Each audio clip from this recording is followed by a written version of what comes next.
저는 오늘 하나님의 사랑이라는 제목으로 말씀의 은혜를 나누겠습니다. 영국 속담 중에 이런 말이 있습니다. 하루를 기쁘게 살고 싶다면 이발을 하라. 한 주간을 기쁘게 살고 싶다면 자동차를 사라.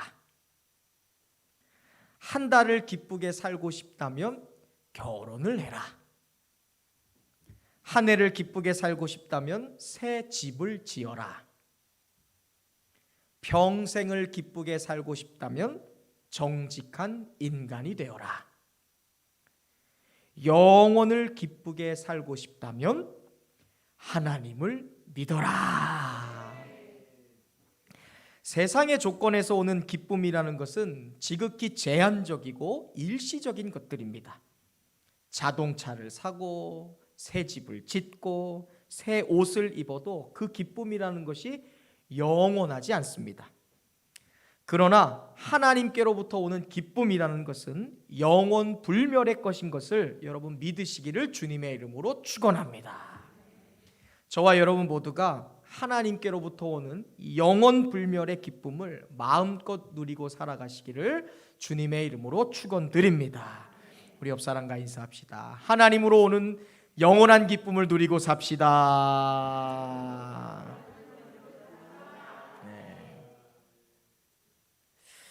오늘날 많은 사람들은 이 권세나 소유라는 것을 많이 얻게 되면 그것이 자신의 마음을 든든하게 해준다라고 믿고 살아갑니다. 소유가 많고 권세가 높으면 그것 때문에 내가 든든할 것이라고 믿고 살아가요. 그래서 그런 것들을 이렇게 끝까지 붙들고 살아갑니다. 없는 것보다는 돈이 많은 게 낫고, 무명한 것보단 유명한 게 낫고, 그리고 권세가 있는 것이 든든하다라고 말하는 것입니다. 언뜻 들어보면 정말 그럴 것 같아요. 한번 여러분 생각해 보세요. 지수야, 그 지갑에 10,000원이 있어. 근데 10,000원이 있을 땐 좀 부족했는데 어느 날 아침에 일어나 보니까 지수 지갑에 10만 원이 있는 거야. 그럼 그게 얼마나 든든하겠어, 그렇지? 하늘아, 아까 이 하늘 있었는데 하늘이 어디 갔죠? 하늘이 거기 있는 거 알고 있어요? 어느 날 하늘이 지갑에 20만 원이 딱 들어가 있는 거야. 그럼 어떻게 할 거야? 할렐루야 노래 부르겠죠, 하늘이가. 이거 어떻게 했을까? 10,000원 있는 것보다 지갑에 20만 원 있는 게 훨씬 든든합니다. 마찬가지로 사회적 지위나 권세가 있으면 사람의 마음에 든든한 것이 맞아요. 사람들에게 유명하고 인기 있으면 든든합니다. 하지만 흥미로운 것은 소유가 많고 권세가 있다고 모두가 든든한 것만은 아니라는 것입니다. 오히려 정반대의 경우가 생기기도 해요. 지갑에 10만 원 있을 때는 든든했어요. 근데 갑자기 지갑에 1,000만 원, 2,000만 원, 3,000만 원, 계약금, 보증금 6,000만 원씩 지갑에 들고 다닌다고 생각해 보세요. 여러분, 이게 든든하겠어요? 그냥 지갑에 이 가방에 5,000만 원, 6,000만 원 들고 다니면 그 순간 불안한 거예요. 그러니까 이거 누가 잃어버리면 어떡하나? 누군가 와서 나를 공격해서 이 돈 뺏어가면 어떡한가? 불안한 거예요. 있는 것도 어느 정도껏 있어야지 많아버리면 오히려 불안해집니다. 권세도 마찬가지예요. 평범하게 살 때는 몰랐는데 높아지고 올라가면 경호원을 옆에 두고도 불안해합니다. 누군가 내 자리를 뺏지 않을까? 이 권세도 하루아침에 사라지지 않을까? 불안하고 두려운 거예요. 그래서 북한의 김정은은 2,558만 명의 동포들을 휘어잡고 있잖아요. 그 2천만 명의 동포들을 꼭두각시 만드는 권세를 갖고 있지 않습니까? 그런 엄청난 권세의 자리에 앉아 있지만 그에게 늘 평안이 없는 거예요. 누군가 나를 공격하지 않을까? 내가 어느 날 그냥 사라져 버리지 않을까? 그러니까 누군가를 계속 숙청하고 공격하고 권세를 유지하기 위해 미사일 개발하는 거예요. 그게 다 두려움의 표시입니다, 여러분. 결국 이런 것을 보면 세상의 유형적 가치라는 것은 없으면 없는 대로, 또 있으면 있는 것 때문에 불안한 것이 맞다라는 이 한계점이라는 것에 도달하게 됩니다. 다시 말해서 이 세상의 가치라는 것은요, 그 어떤 것도 우리의 인생을 영원히 그리고 완전하게 지켜주지 못한다라는 거예요. 자, 그렇다면 과연 여러분, 무엇이 우리의 마음을 든든하게 해줄 수 있을까요? 이처럼 험난하고 복잡한 이 세상을 살아가는 동안 우리가 무엇을 붙잡아야 우리의 마음이 진짜 든든할 수 있을까요? 결론부터 말씀드리겠습니다. 바로 하나님이어야 되는 줄로 믿습니다. 하나님 붙잡고 살 때 여러분 평안할 수 있고요, 하나님 붙들고 살 때 우리의 삶이 든든할 수 있는 것을 믿으시길 바랍니다. 무엇보다 여러분, 우리가 하나님을 붙잡고 하나님을 붙들고 살 때 하나님의 변함없는 사랑을 붙들고 살아야 돼요. 우리 옆 사람과 인사합시다. 하나님의 사랑을 붙들어야 됩니다. 왜냐하면 아무리 하나님이 전지하시고 전능하신 분이라 하더라도 하나님이 나를 사랑하신다라는 것을 붙잡지 못하면 하나님은 오히려 우리에게 공포의 대상이 될 수 있기 때문에 그래요. 만약에 하나님을 나의 편이 아니라 나의 적으로 생각한다면 어떻게 될까요? 만약 하나님을 나의 구원자가 아니라 내가 잘못할 때마다 훈계하시고 징계하시는 재판관으로 생각한다면 하나님은 나에게 도움이 아니라 오히려 굉장히 무서운 공포의 대상이 될 거예요. 그러므로 성도들은요, 두 가지의 분명한 신앙관을 가지고 있어야 됩니다. 하나는 하나님의 능력에 대한 확신을 가지고 있어야 돼요. 하나님이 전지 모든 것을 아시고 하나님이 전능 모든 것이 가능한 분이심을 우리는 반드시 믿어야 돼요. 그리고 이어서 우리는 하나님 사랑에 대한 확신을 가지고 있어야 돼요. 때때로 우리가 낙심하는 이유가 있고요, 근심하게 될 때가 있습니다. 이따금씩 두려움이 생길 때가 있고요, 염려라는 것이 우리에게 찾아올 때가 있어요. 그 이유가 무엇일까 생각해 본 적 있으세요? 왜 내가 염려하지? 왜 내가 그 사건 때문에 두려워하거나 공포심을 느끼지? 그런 생각 느껴본 적 있으세요? 해본 적 있으세요? 왜 그럴까요? 뭐가 없어서 그럴까요? 돈이 없어서, 돕는 사람이 없어서, 지위가 없어서 우리가 두려운 거예요? 아니에요. 우리가 두려워하는 이유는요, 우리가 무서워하는 이유는요, 우리가 염려하는 이유는요, 하나님 사랑에 대한 확신이 없기 때문에 그런 거예요. 어떤 사건을 만날 때, 그리고 무슨 상황을 만날 때 하나님이 나를 사랑하신다, 하나님은 나를 위하시는 분이다, 하나님은 나의 편이시다, 이거에 대한 확신이 없으면 그 순간 걱정하게 돼요. 하나님이 나를 도우신다라는 확신이 없으면 염려하게 되는 거예요. 두려워지게 되는 거예요. 하지만 반대로 하나님은 나의 편이야, 하나님은 나를 위하시는 분이야, 하나님은 나를 돕는 분이고 하나님은 나를 살리는 분이야, 하나님은 넘어진 나를 다시 일으켜 세워주시는 분이야. 무엇보다 하나님은 나를 사랑하셔. 이것에 대한 분명한 확신이 있으면 그 사람은 어떤 상황을 만나도 마음이 든든한 거예요.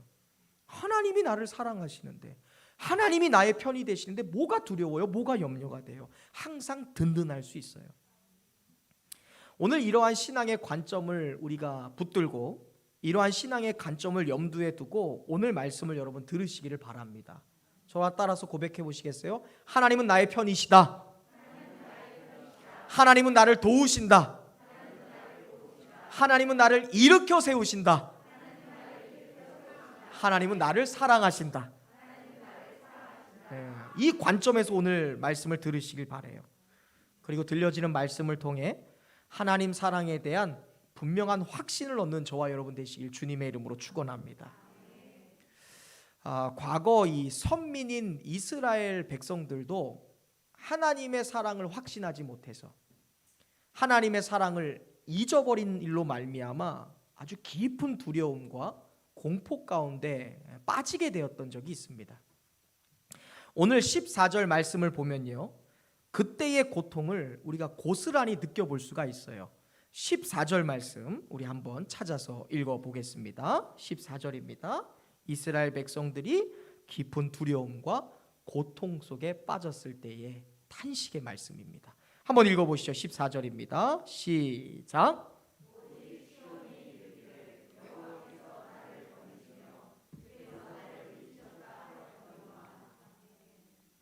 여기에 이 처음에 시온이라는 말이 나오죠. 이 시온은 남유다의 수도였던 이 예루살렘을 뜻하는 말이에요.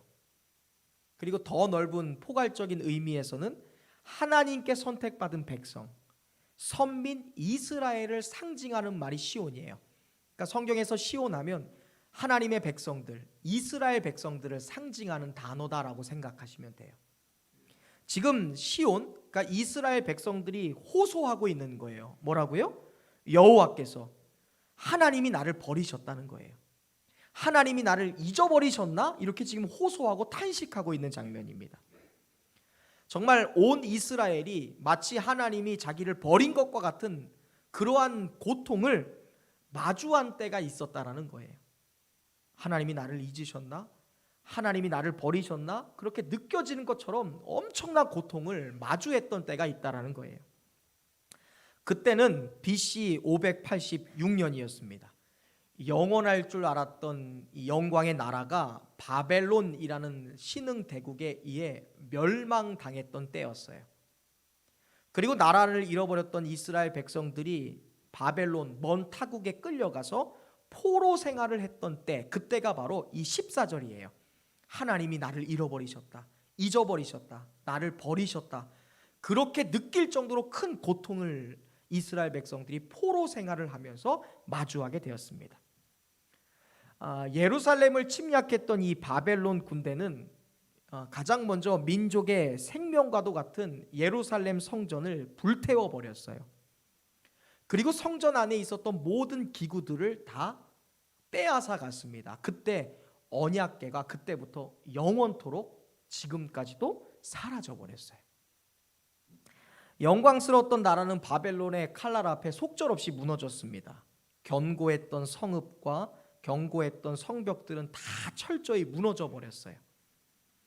잔인한 바벨론의 군대는 이스라엘이 다시는 일어설 수 없도록 온 땅을 그냥 쑥대밭으로 만들어 놓은 거예요.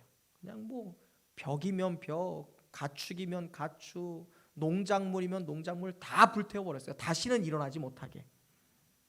게다가 백성들은 말도 통하지 않는 이방 땅으로 뿔뿔이 흩어지게 되었습니다. 뭐 어제까지나 한 집에서 살던 엄마 아빠지 뭐 포로로 끌려가는데 여자 남자 어디 있어요? 그냥 남자는 노예로, 여자는 성놀이개로, 자녀들은 그냥 뭐 다 잡아가는 거예요. 그냥 다 한 가족이 뿔뿔이 흩어집니다. 결국 나라를 잃어버린 백성들은 동물보다 못한 이 포로 신세가 되어서 이방 땅에 뿔뿔이 흩어져서 70년이라는 시간을 보냈어요. 그 시간에 탄식하는 내용이 14절이에요. 하나님이 나를 잊어버리셨구나, 나를 버리셨구나. 아마 70년 동안 노예 생활하게 되면 누구라도 이렇게 탄식할 거예요. 하나님은 나를 버리신 게 맞아, 나를 잊어버리신 게 분명해. 아니면 내가 어떻게, 우리나라가 어떻게 이러한 치욕스러운 고통을 겪게 되는가. 그런데 사실 이 오늘 본문의 말씀은요, 실제로 그 일이 있기 100년 전에 이사야라는 선지자가 장차 미래에 임하게 될 재앙을 말씀했던 내용이었어요. 즉 100년 뒤에 일어날 사건에 대해서 하나님의 계시를 받은 선지자가 백성들 앞에 서서 이러한 재앙이 임할 것이니까 회개해, 돌아와, 하나님 앞에 돌아와라고 하면서 예언한 내용이 바로 오늘 본문의 내용이에요. 이사야라는 선지자는 그 유다의 10번째 왕이었던 우시야라는 왕 때부터 시작해서 13대 왕이었던 우리가 잘 아는 히스기야 왕 아시죠?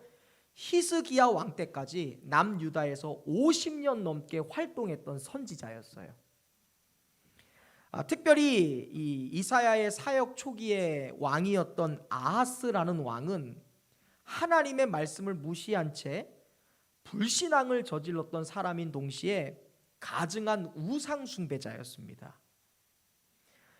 이 우시야 아하스라는 왕은 이 자기 아들을 산채로 불살라서 우상에게 제물로 바치기도 했고요. 직접 자기가 우상을 만들어서 제조하거나 또한 우상의 이런 제단을 만들어서 우상을 섬기는 일을 했던 사람이 이 아하스라는 왕이었어요. 심지어 아하스 왕은 하나님의 성전의 문을 닫아버렸습니다. 예배 금지, 교회 못 가, 이제 하나님 믿으면 안 돼.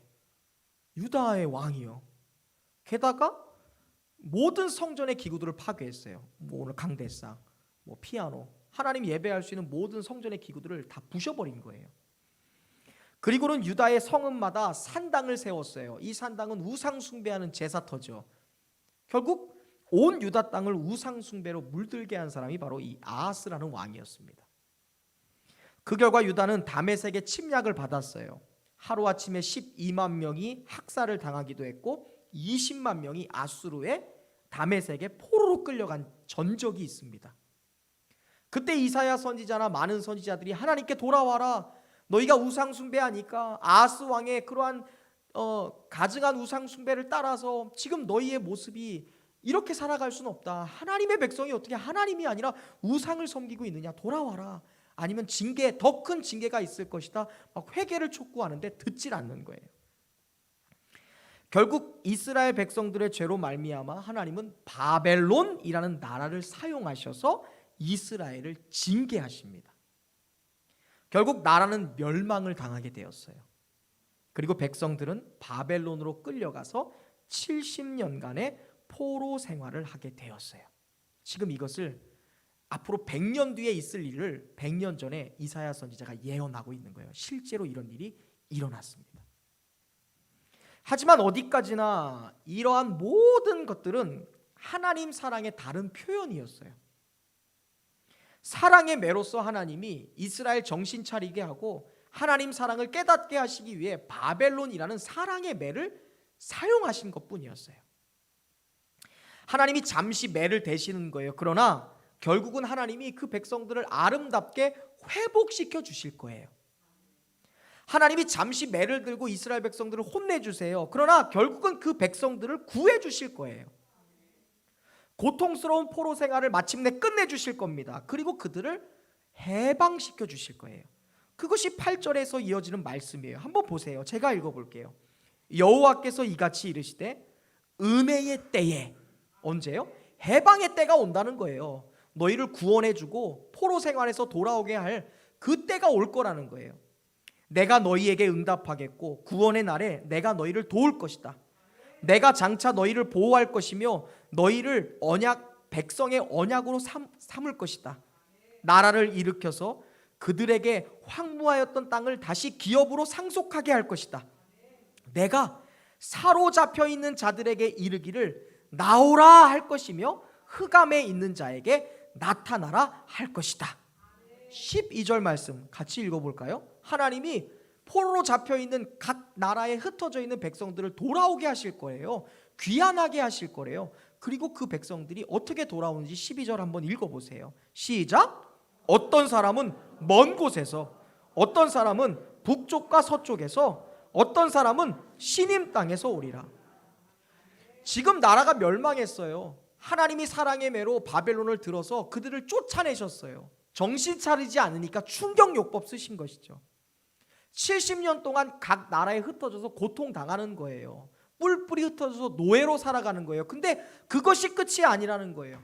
하나님이 그 사람들을 구원시키고 해방시키고 돌아오게 하시겠대요.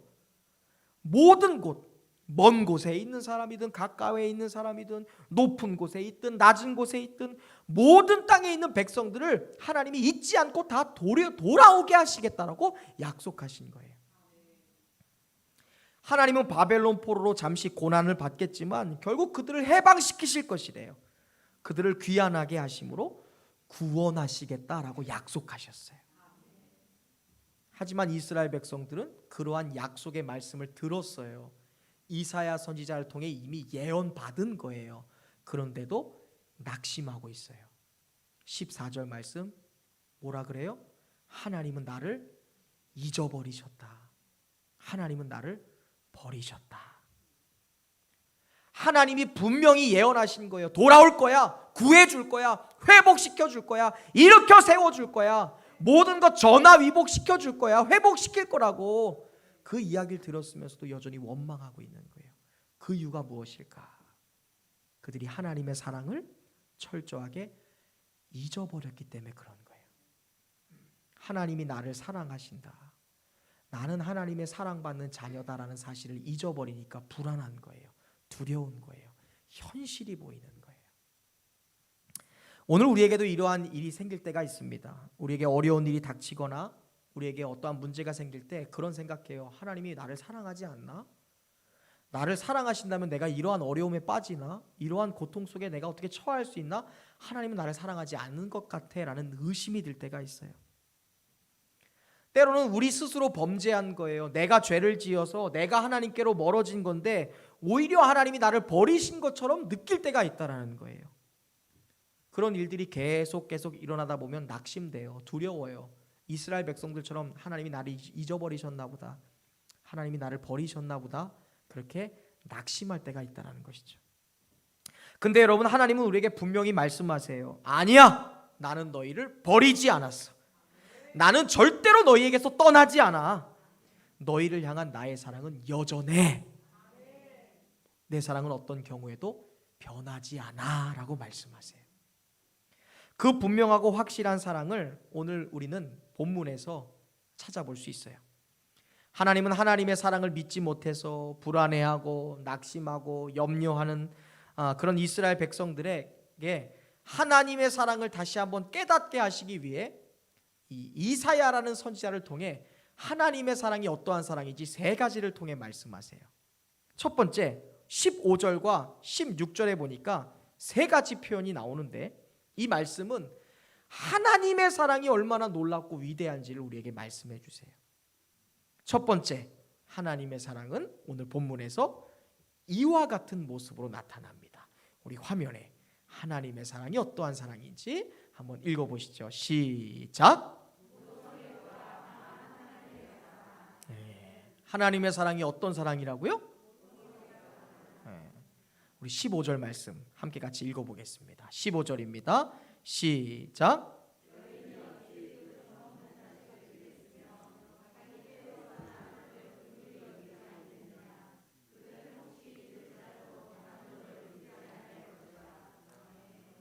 하나님은 하나님의 사랑을 잊고 믿지 못하고 살아가는 이스라엘 백성들에게 하나님의 사랑을 깨닫게 하시기 위해 정말로 모든 사람이 이해할 수 있는 모성애에 비유해서 하나님의 사랑을 알려주고 계세요. 혹시 남편분들 중에 자녀들 분만실에 들어가셨던 분 계세요? 분만실 들어가 보신 분? 하하하하, 역시 나밖에 없군. 이럴 줄 알았습니다. 이청규 씨는 안 들어가 보셨어요? 분만실 못 보셨어? 그래요? 바쁘셨나? 저는 제 자녀들 주은이, 주원이 출생 순간을 직접 분만실에 들어가서 제 두 눈으로 똑똑히 봤어요. 저는 생명이 태어나는 그 경이롭고 고귀하고 거룩한 순간을 마주할 때 제가 했던 일은 그냥 오열하는 거였어요.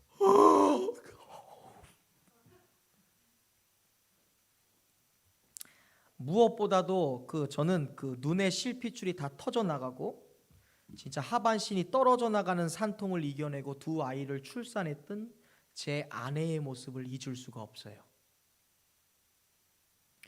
그런데 그 엄청난 고통을 이겨낸 제 아내가 제일 처음 아이를 낳고 한 말이 뭔지 아세요? 우리 애기 어디 있어요? 였어요. 지금 온몸에 이 골반이 다 틀어지고 꼬리뼈가 다 틀어지고 하반신이 정말 떨어져 나가는 그 고통을 마주했던 여인이 처음으로 한 말이 내 애기 어디 있어요? 였어요. 저는 그 모습 속에서 어머니의 위대한 사랑, 모성애가 얼마나 위대한지를 알았어요. 세상에서 가장 큰 사랑은요, 부모님의 사랑이에요.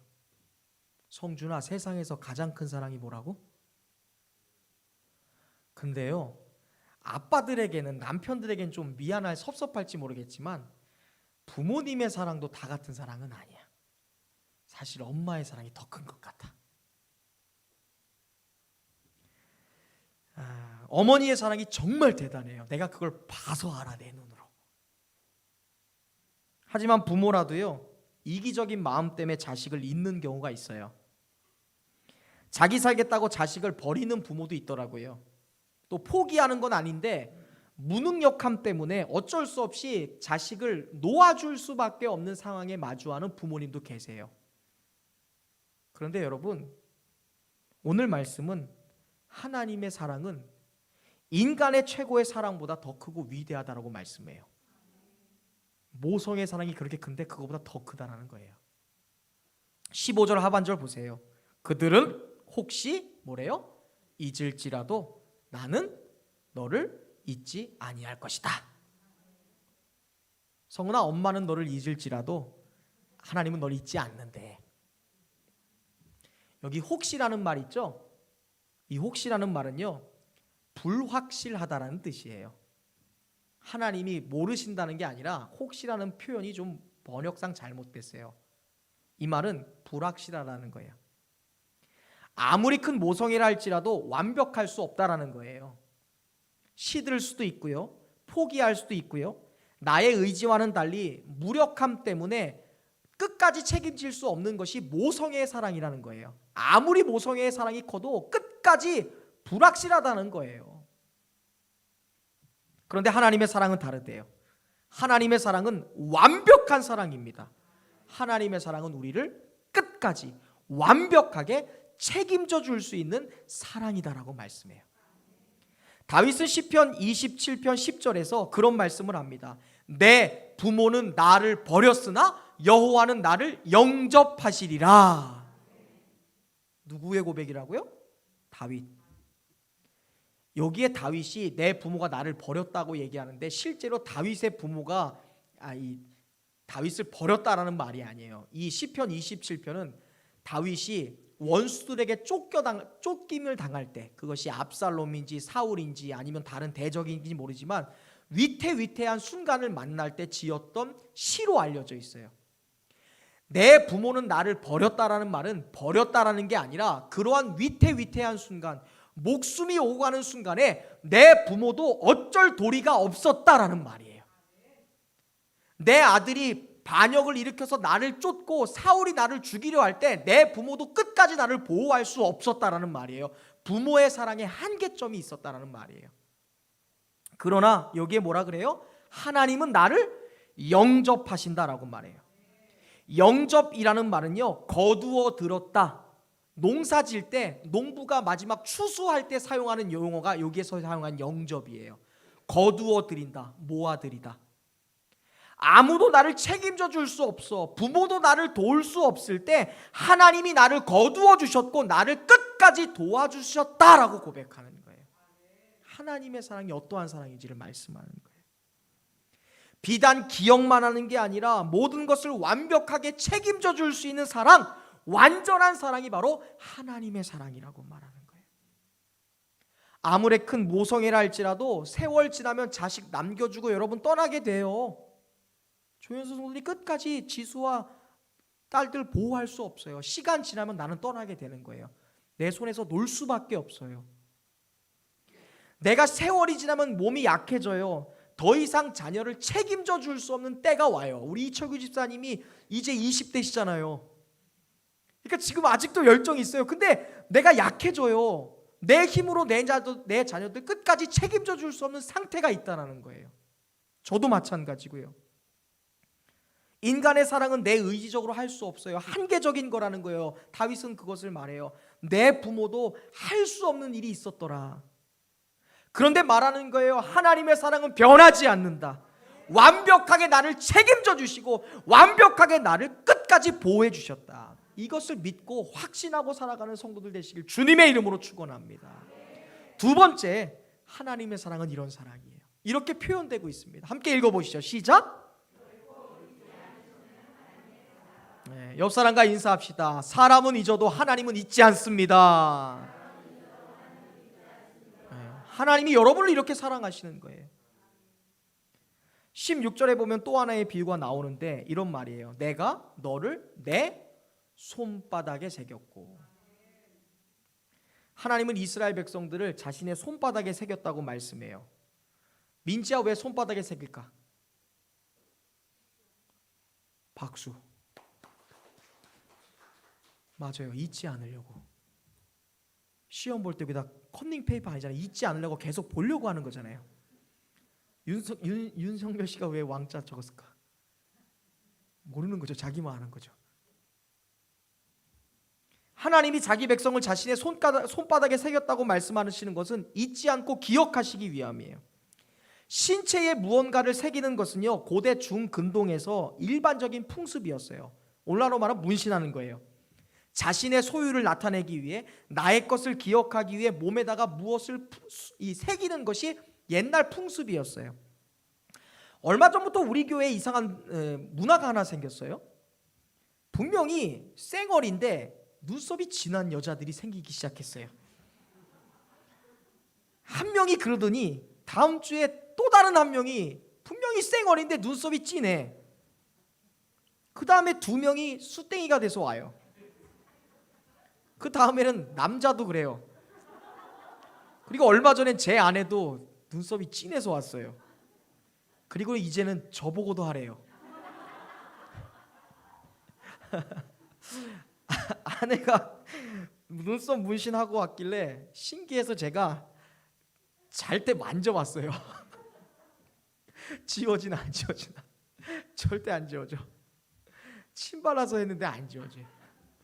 당연하죠. 잉크 찍어갖고 이 살에다가 새겼으니까 그게 안 지워지죠. 약해지기는 해도 안 지워진대요. 한 번 새겨진 것은 약해져도 절대 지워지지 않아요. 우리 옆 사람 한번 보시고 당신도 하셨습니까? 한번 물어보세요.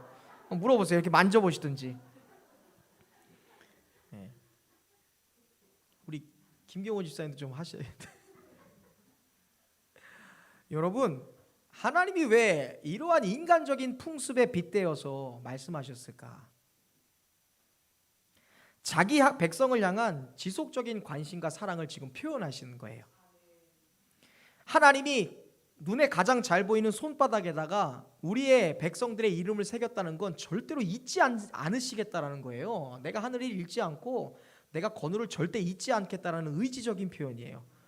눈썹 칠해도 거울 안 보면 혹시나 이렇게 잊을 수 있잖아요. 요즘에 사람들이 하도 마스크를 쓰니까 이 마스크가 얼굴에 붙었어. 그래서 음식을 먹는데도 그냥 먹어. 이렇게 카페 가서 차를 마시는데 마스크를 벗어야 되는데 빨대를 그냥 꽂아요. 이러는 분들 계시더라고요.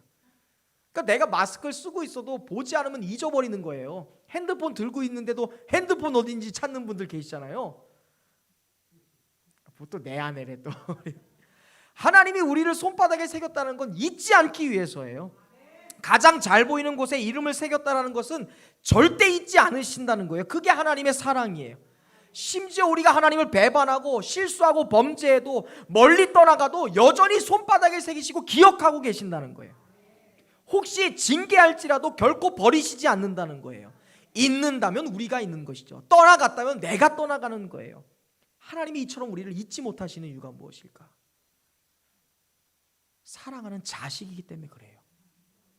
요한복음 3장 16절, 너무나 사랑하셔서 자신의 독생성자를 내어줄 수밖에 없을 정도로 사랑했던 자식이 여러분이기 때문에 하나님이 잊지 못하시는 거예요. 하나님의 손바닥에 새기실 정도로 의인법이죠. 진짜 하나님이 손바닥에 새기셨겠어요? 인간이 중요한 것을 몸에 새기듯이 하나님은 가장 소중한 곳에, 가장 중요한 곳에 여러분을 새기고 계시는 분이라는 거예요. 잊지 않는 사랑을 주시는 분이라는 거예요. 이것을 믿고 확신하고 살아가시길 예수의 이름으로 축원합니다. 마지막 하나님의 사랑은 오늘 본문에서 이렇게 표현되고 있습니다. 한번 같이 읽어보시죠. 시작. 네. 한 번 더 인사합시다. 하나님의 사랑은 회복시키는 사랑입니다. 네. 16절 하반절에 보니까 이런 말씀이 있죠. 너의 성벽이 항상 내 앞에 있다. 이 성벽은 이스라엘 백성들의 성벽이에요. 그 성벽이 어떤 성벽입니까? 바벨론의 침략을 받아서 철저하게 무너져 버린 성벽이죠. 이미 끝나버린 성벽이에요. 완전히 파괴된 성벽입니다. 바벨론의 침략으로 인해서 불타버리고 짓밟혔던 벽돌로 다 부셔져 버린 모래와 같은 성벽이에요. 없는 성벽이에요, 이 세상.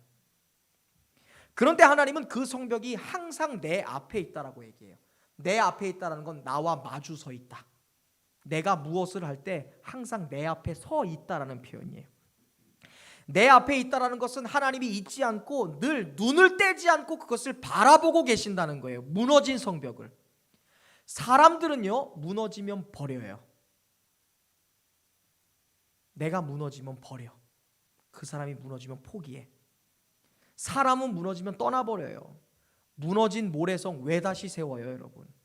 무너진 건물 뭐하러 바라봐요? 망가진 인생에 무엇을 기대합니까? 무너진 가정에 더 이상 무엇을 바래요? 사람이 무너졌으면 그냥 무너진 것으로 끝내고 뒤도 돌아보지 않고 떠나요. 그게 사람이에요. 근데 하나님은 다르시대요.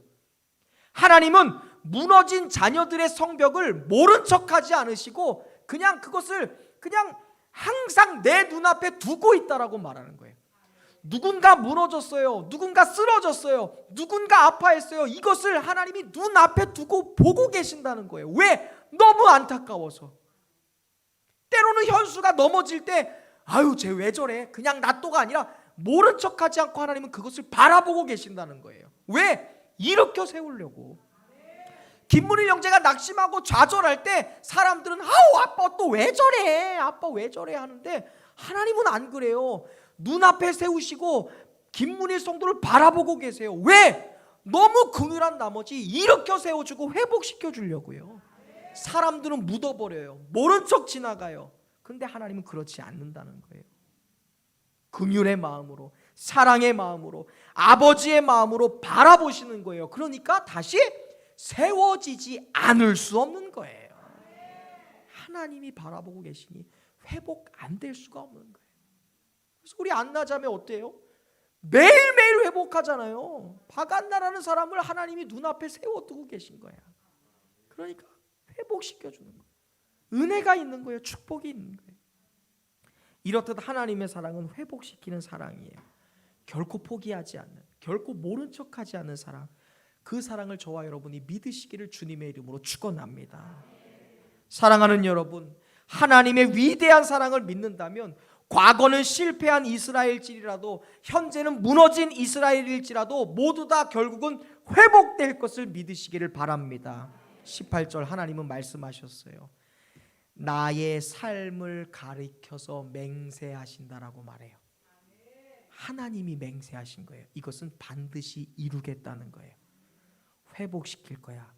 돌아오게 할 거야. 일으켜 세울 거야. 다시 네가 가능할 수 있도록 내가 너 일으켜 세운다고. 하나님의 사랑이 분명할 것임을 약속하고 계세요. 우리의 삶에 이스라엘 백성들처럼 어렵고 힘든 그런 순간을 마주할 때가 있습니다. 앞날 때문에 불안할 때가 있고 낙심할 때가 있어요. 너무너무 고통스러운 이유 때문에 심지어 구원의 확신이 흔들릴 때도 있습니다. 그런데 여러분, 오늘 이사야 선지자는 그러한 순간에도 우리에게 확실한 보장이 있다라고 말씀해요. 그 근거가 무엇입니까? 우리의 상태나 환경이 아니라는 거예요. 우리가 가지고 있는 것이 아니라는 거예요. 소유가 아니라는 거예요. 하나님의 사랑, 그것이 우리에게 확실한 보증이 된다라고 말하는 거예요. 이제 말씀을 맺겠습니다. 환난과 고통 그리고 아픔과 눈물로 가득한 세상, 온갖 죄악이 관영한 이 세상, 그래서 미래가 불투명한 이 세상, 과연 우리가 이 세상을 살아갈 때 무엇으로 인하여 나의 인생을 보장받을 수 있을까요? 무엇이 과연 나의 인생을 기쁘게 만들고 무엇이 나의 인생을 든든하게 만들겠습니까? 사람입니까? 물질일까요? 권력일까요? 그것은 제한적인 거예요. 극히 제한적인 겁니다. 일부분적인 것이죠. 그러나 오직 하나, 하나님의 변치 않은 사랑만이 우리를 끝까지 붙드시고 끝까지 우리를 든든하게 하시는 우리의 능력과 힘이 되는 것을 믿으시기를 예수의 이름으로 축원합니다. 세상의 조건은요 지극히 제한적이고 일시적인 것입니다. 세상 그 무엇도 완전히 우리를 지킬 수가 없어요. 그러나 하나님의 사랑은 다릅니다. 하나님의 사랑은 끝까지 완벽하게 우리를 붙드는 우리의 든든한 능력과 힘이 되는 줄로 믿습니다. 혹시 여러분 가운데 그 사랑을 의심했던 적은 없습니까? 혹시 이 사랑의 감격을 잊고 살아가는 분은 아니 계십니까? 이제 여러분 그 확실한 하나님의 사랑을 붙드시기를 예수의 이름으로 축원합니다. 그때 여러분의 삶이 다시 세워질 것이고요. 그때 여러분의 가정이 다시 회복될 것이고요. 여러분의 삶은 반드시 새롭게 시작될 줄로 믿습니다. 하나님의 사랑을 확신하고 살아가시길 바랍니다. 하나님의 사랑을 붙들고 살아가시길 바랍니다. 그 사랑으로 인하여 기쁘고 든든하고 능력 있는 믿음의 삶을 살아가시기를 예수의 이름으로 축원합니다.